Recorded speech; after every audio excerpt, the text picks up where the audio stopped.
Marshall, where history is alive, tells Marshall's stories through its historical markers by local residents with connections to the people, places, and events described on the markers.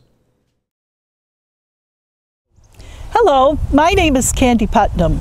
Many of our actors have portrayed historic figures in a lot of the historic home tour and historical society functions in first person.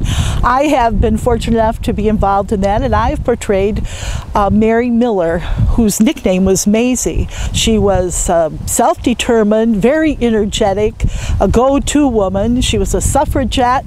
She was a Republican activist. And she even managed to get William Howard Taft over for dinner one evening, who gave a very prominent speech off of the porch of this 1843 Gothic Revival home.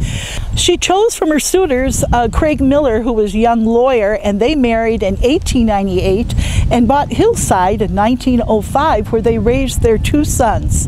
During the World War I, she was very involved with American Red Cross. She sold war bonds. She was a mover and a shaker. She was a charter member of the Michigan chapter of the Daughters of the American Revolution here in Marshall, where she was regent and past president. She was involved in the Republican Party. She was a suffragette. She worked with Mrs. Henry Ford on many issues along that line.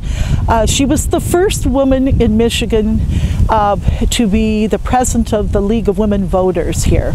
One of the things that she instituted here in this lovely home was the lilac teas, and this happened every spring because she wanted to share this with the prominent people of the Marshall community. These were high teas, white gloved affairs where only the most prominent women were invited. She entertained people from not only nationally but internationally, prominent people, both governors, congressmen, senators, presidents, former presidents, writers and authors of the day like William Cullen Bryant. They all graced her home. She did not see all of her dreams come to fruition, but many of them did. She lived to be 70 years old, and she left her mark not only nationally and statewide, but also here in Marshall. One of the quotes that I like from her is, "There's no limit to the things that can be accomplished by an energetic, high-minded, purposeful woman. So come to tea or dinner and we'll talk. Until then, adieu."